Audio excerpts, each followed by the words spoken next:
Halo semuanya, sebelumnya perkenalkan, nama saya Muhammad Herman Priyo. Saya adalah mahasiswa BINUS University.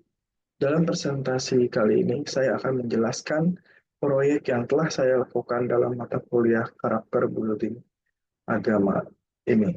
Proyek ini berjudul Stop Cyberbullying, Kampanye Kesadaran Anti Perundungan Bermedia Sosial, yang berfokus pada meningkatkan kesadaran masyarakat mengenai bahaya cyberbullying serta upaya yang bisa kita lakukan dalam mencegahnya. Cyberbullying bukan hanya sekedar masalah di media sosial, tetapi juga menyangkut kehidupan sosial dan mental banyak orang. Fenomena ini bertentangan dengan Sustainable Development Goals atau SDG, yaitu pada nomor 16, yaitu yang bertujuan menciptakan masyarakat yang damai, adil, inklusif, dan damai, adil, dan inklusif. Jika kita ingin menciptakan lingkungan yang lebih aman dan nyaman, kita harus mulai peduli dengan cara kita berkomunikasi di dunia maya. Oleh karena itu, proyek ini hadir untuk mengedukasi dan mengajak lebih banyak orang agar bisa menggunakan media sosial dengan baik dan bijak. Selanjutnya ada apa namanya, ada agenda kita atau materi-materi yang akan saya sampaikan, yaitu ada yang pertama judul dan perkenalan seperti yang saya lakukan tadi. Lalu ada latar belakang masalah. Yang ketiga ada hasil temuan di lapangan. Lalu yang keempat ada solusi yang ditawarkan. Lalu yang kelima ada refleksi pribadi. Lalu yang terakhir atau yang keenam ada kesimpulan dan penutup. Oke, kita lanjut. Pertama, latar belakang masalah.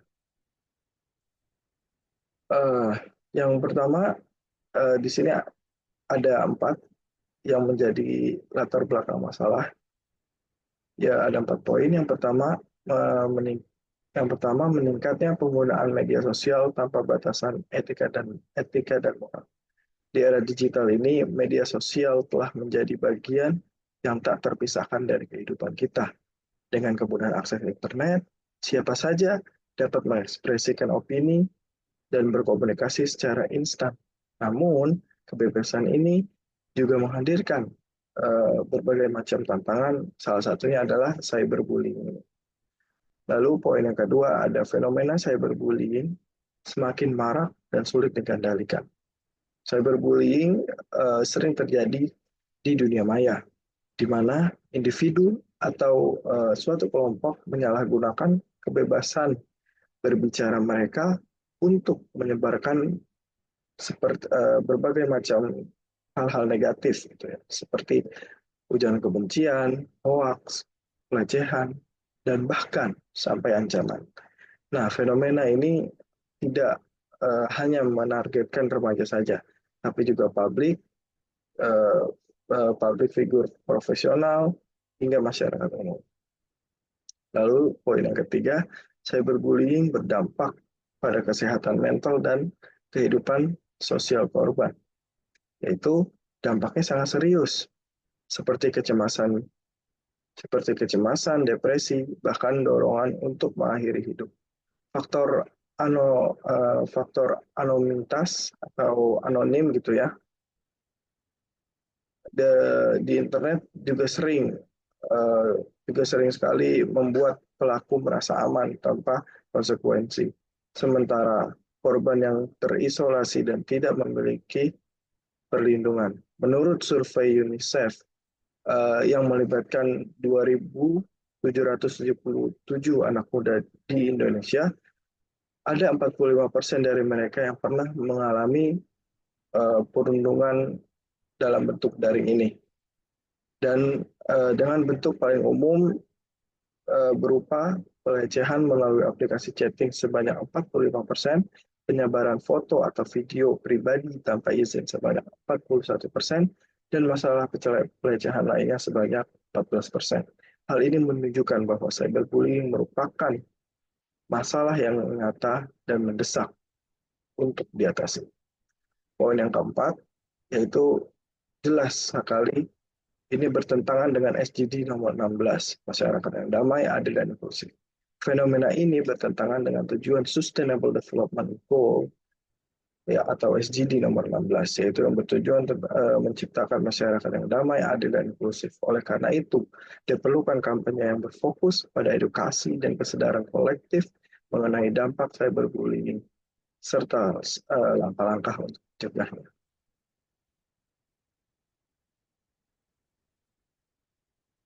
Selanjutnya ada hasil temuan di lapangan. Di sini terdapat 4 poin. Dalam proyek ini, saya dan tim melakukan observasi di berbagai platform media sosial untuk memahami pola dan dampak cyberbullying. Berikut 4 poin yang kami temukan ya. Pertama, cyberbullying sering terjadi di media sosial seperti Twitter, Instagram, dan TikTok. Nah, platform ini memungkinkan komunikasi instan dan anonim, sehingga memudahkan pelaku untuk melakukan perundungan daring ini. Nah, untuk anonim itu sendiri atau anonimitas itu, jadi kita dapat mengirimkan pesan atau uh, chat gitu ya, tanpa penerima pesan atau chat itu mengetahui identitas kita sebenarnya.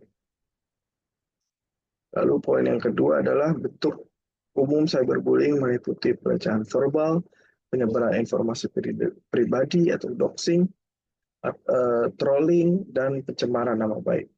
Pelecehan verbal yang pertama, yaitu seperti komentar bentuknya di media sosial itu seperti komentar kasar dan hinaan yang ditunjukkan kepada seseorang secara langsung. Lalu ada juga doxing atau penyebaran informasi pribadi tanpa izin untuk merugikan korban. Lalu yang selanjutnya ada trolling, yaitu perilaku provokatif dengan tujuan memancing emosi dan mempermalukan seseorang. Lalu yang terakhir ada pencemaran nama baik. Nah, pencemaran nama baik sendiri dia merupakan seperti penyebaran berita bohong atau hoax untuk merusak reputasi seseorang. Selanjutnya ada respon pengguna media sosial masih sangat bervariasi gitu ya. Ada beberapa pengguna yang membela korban dengan melaporkan akun pelaku atau memberinya dukungan moral, tetapi masih ada juga yang pengguna media sosial ini yang justru memperburuk situasi dan ikut menyudutkan korban gitu ya. Ada juga korban yang memilih menutup akun media sosial untuk menghindari serangan lebih lanjut gitu. Selanjutnya ada peran platform media sosial dalam menangani cyberbullying masih belum optimal, jelas. Gitu. Seperti Twitter dan Instagram memiliki fitur pelaporan, tapi tidak terlalu cepat gitu ya dalam menangani kasus cyberbullying ini. Selanjutnya ada algoritma yang justru malah memperkuat narasi kebencian dengan menampilkan lebih banyak konten yang kontroversial. Selanjutnya ada kebijakan yang ada justru malah kurang tegas dan tidak memberikan efek jera bagi pelaku cyberbullying.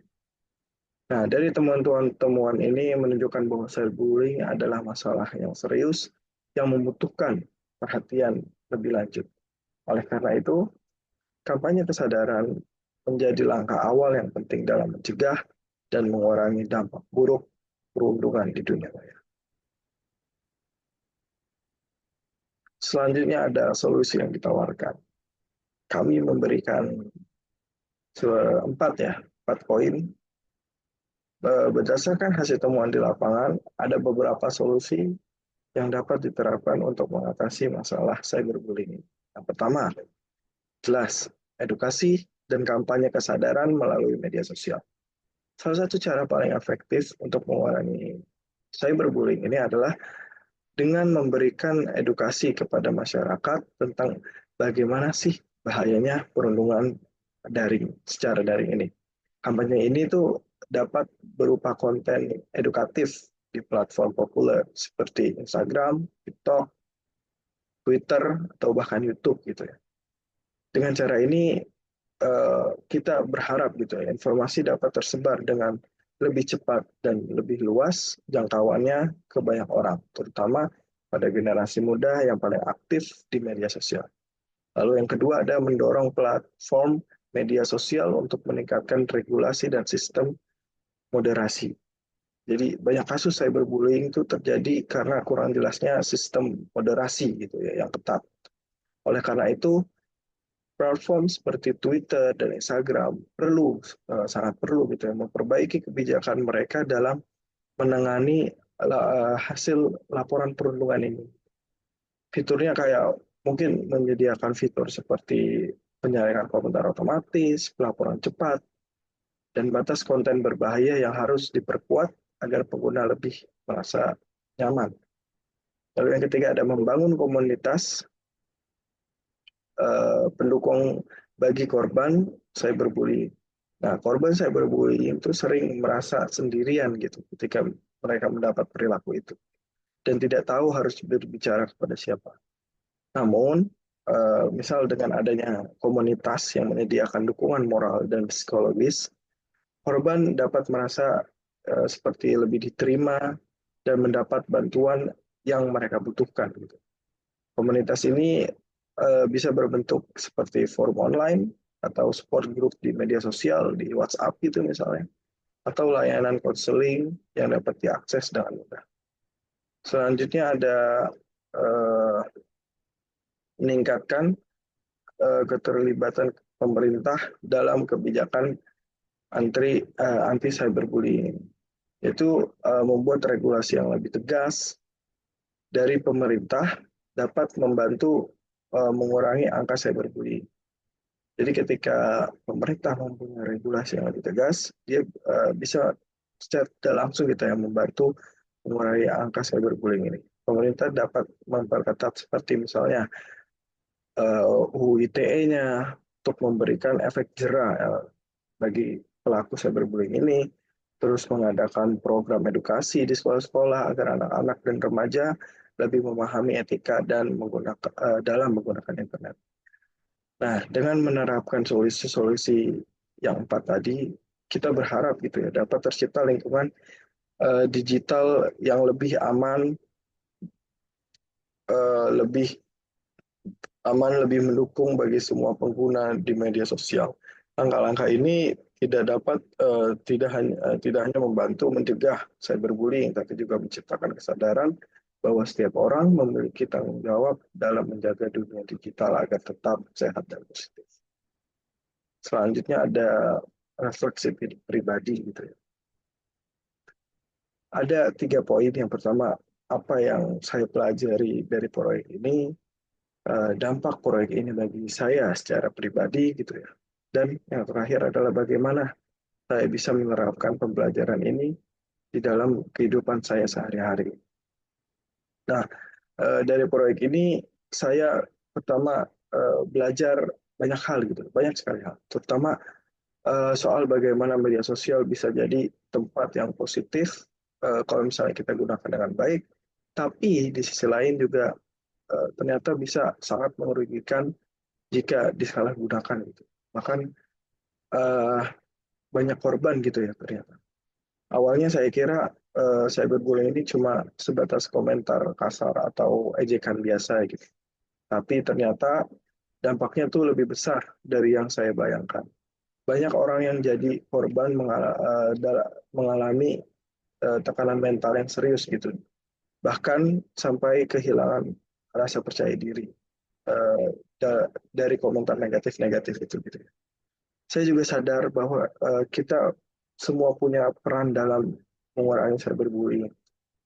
Nggak harus selalu ikut membela secara langsung, tapi kita bisa memulai dari hal-hal kecil saja, seperti nggak ikut menyebarkan komentar negatif, atau seperti sekedar memberikan dukungan ke korban.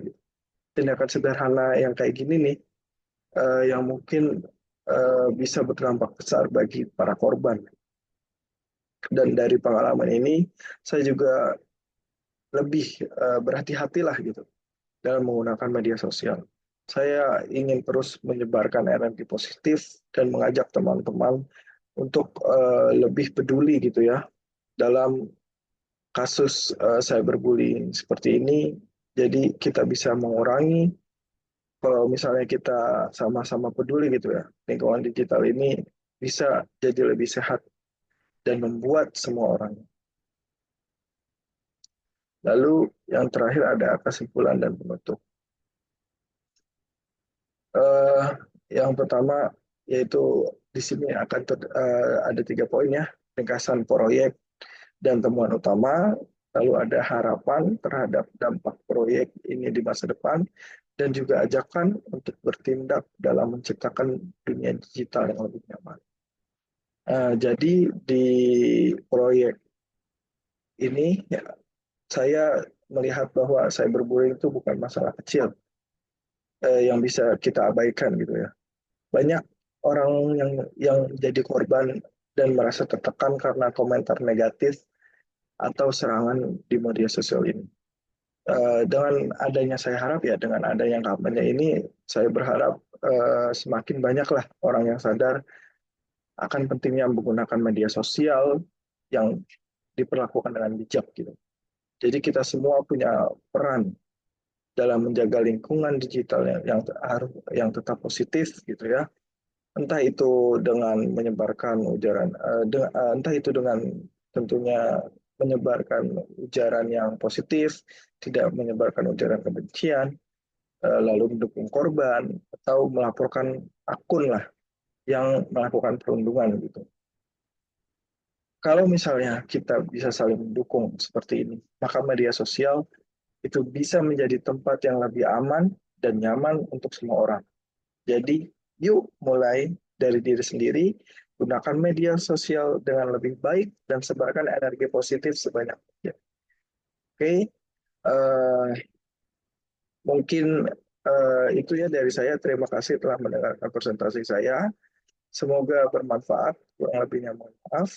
Uh, Terima kasih semuanya.